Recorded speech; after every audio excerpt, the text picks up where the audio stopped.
আসসালামু আলাইকুম আমার ভিউয়ার্সরা, আশা করি আপনারা অনেক ভালো আছেন। অনেকদিন পর আপনার মাঝে ভিডিও নিয়ে আসছি। আমি একটা ছোট ট্যুরে গিয়েছিলাম। ট্যুর থেকে ফিরে যখন আপনার জন্য ভিডিও করবো ভাবছি, তখন আনফরচুনেটলি আমার একটা অ্যাক্সিডেন্ট হয়ে যায়, বাইক অ্যাক্সিডেন্ট। তো আপনাদের দোয়ায় আমি অনেকটা রিকভার করে আসছি। আজকে আপনার জন্য ভিডিও নিয়ে আসছি, ভিডিও বানাবো সেই উদ্দেশ্যে বসছি। মার্কেটকে দুইভাবে অ্যানালাইসিস করা হয়, একটা হচ্ছে যে টেকনিক্যাল অ্যানালাইসিস, আর একটা হচ্ছে ফান্ডামেন্টাল অ্যানালাইসিস। প্রথমে আমরা ফান্ডামেন্টাল অ্যানালাইসিস আসলে কি সেটা বুঝবো। ফান্ডামেন্টাল অ্যানালাইসিস হচ্ছে যে আমাদের ক্রিপ্টো, স্টক মার্কেট এবং ফরেক্সের যে ইকোনমিক্যাল ডাটা এবং ফাইন্যান্সিয়াল ডেটা, যে ডেটাগুলো আমাদের আছে, ওই ডেটার উপর ভিত্তি করে মার্কেটের কারেন্ট প্রাইস, আসলে অ্যাকচুয়াল প্রাইসটা কি চলতেছে, এবং ভিতরগত অবস্থা দেখে এইসব জিনিসগুলোর অ্যাকচুয়াল প্রাইসটা বের করা, যেটা আমাদের এই চার্টের প্রাইসের সাথে মিলতেও পারে আবার নাও মিলতে পারে। যদি আমাদের চার্টের প্রাইসের সাথে মিলে বা কাছাকাছি থাকে বা এর নিচে থাকে, সাধারণত ট্রেডাররা সেই জায়গায় বাই করে। আর যদি আমাদের অ্যাকচুয়াল প্রাইস থেকে আমাদের চার্টের প্রাইসটা বেশি হয়, সেই জায়গায় ট্রেডাররা সাধারণত ওয়েট করে অথবা সেল করে দেয়।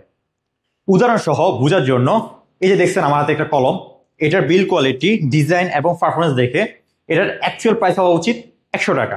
এখন যদি মার্কেটে 150 টাকা প্রাইস হয়, তো সেক্ষেত্রে আমি ওয়েট করব, অথবা আমার কাছে যদি অলরেডি থেকে থাকে আমি এটা সেল করে দিব। আর আমার কাছে যদি না থাকে, তখন আমি 100 টাকা বা তার আশেপাশে আসে তখন আমি এটা বাই করব। এটাই হচ্ছে ফান্ডামেন্টাল অ্যানালাইসিস এবং এটার ইউজ কেস। সাধারণত বাইনারিতে আমরা এটা নিউজ ট্রেড করতে বা নিউজ প্রেডিকশন করতে ব্যবহার করে থাকি। এটা নিয়ে আমরা বিস্তারিত আলোচনা করব শেষের দিকের ভিডিওগুলোতে। এখন আমরা আলোচনা করব টেকনিক্যাল অ্যানালাইসিস নিয়ে। টেকনিক্যাল অ্যানালাইসিস সাধারণত চার্ট দেখে মার্কেটকে অ্যানালাইসিস করা। চার্টকে বিভিন্নভাবে পড়া হয় বা অ্যানালাইসিস করা হয়, তাই টেকনিক্যাল অ্যানালাইসিসেরও বিভিন্ন রকমের টপিক রয়েছে। টেকনিক্যাল অ্যানালাইসিসকে আমি আপনাদের মাঝে 4টা টপিক দিয়ে শেয়ার করব বা আপনাদেরকে শিখাবো। একটা হচ্ছে আমাদের প্রাইস অ্যাকশন, দ্বিতীয়ত হচ্ছে যে এসএমসি কনসেপ্ট, তৃতীয়ত হচ্ছে যে আমাদের পাওয়ার কনসেপ্ট, এবং চতুর্থ হচ্ছে আমাদের most powerful TS concept. Price action এবং এসএমসি এই দুইটা কনসেপ্ট আমার থেকে শিখলে আপনারা ফরেক্সের 50% শিখে যাবেন, মানে কভার করে ফেলতে পারবেন।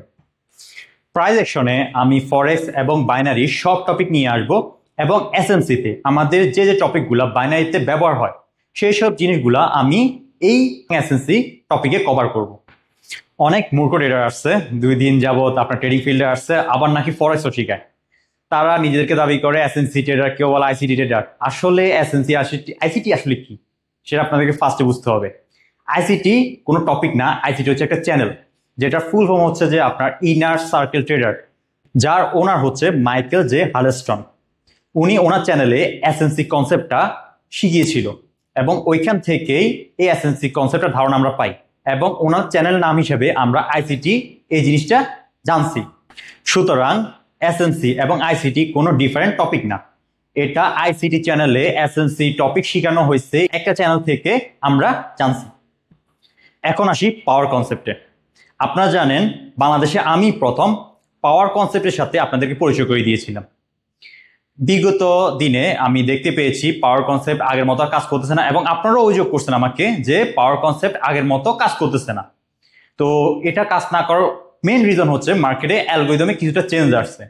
এই চেঞ্জগুলার মডিফিকেশন যে হয়েছে, এটার উপর ভিত্তি করে আমি অনেক নতুন কিছু মার্কেট থেকে বের করতে পারছি আমার অভিজ্ঞতার আলোকে। সবশেষ আসি আমাদের টিএস কনসেপ্ট। অনেকে টিএস শুনে হতভম্ব হয়ে গেছে, আসলে এই কনসেপ্ট আসলে কি? কনসেপ্ট আসলে কিছুই না। কনসেপ্ট হচ্ছে যে আমার বিগত দিনের এক্সপিরিয়েন্স এবং মার্কেটে চেঞ্জেস আসছে, যে মডিফিকেশনগুলো আসছে, ওইটার উপর ভিত্তি করে আমি যে টপিকগুলো এবং যে নতুন নতুন লজিকগুলো পেয়েছি, মার্কেটে অ্যানালাইসিসগুলো পেয়েছি, সেগুলো আমি আপনার জন্য একত্রিত করে রেখেছি, যা বিগত পাওয়ার কনসেপ্ট থেকে অনেকটা পাওয়ারফুল, যা আপনাদের ট্রেডিংকে আরো ইফেক্টিভ, আরো অ্যাকুরেসি এনে দিবে আপনার ট্রেডিং। তো সবাই ভালো থাকবেন। এই টপিকগুলোর উপরে আমি ভিডিও নিয়ে আসবো পরবর্তীতে।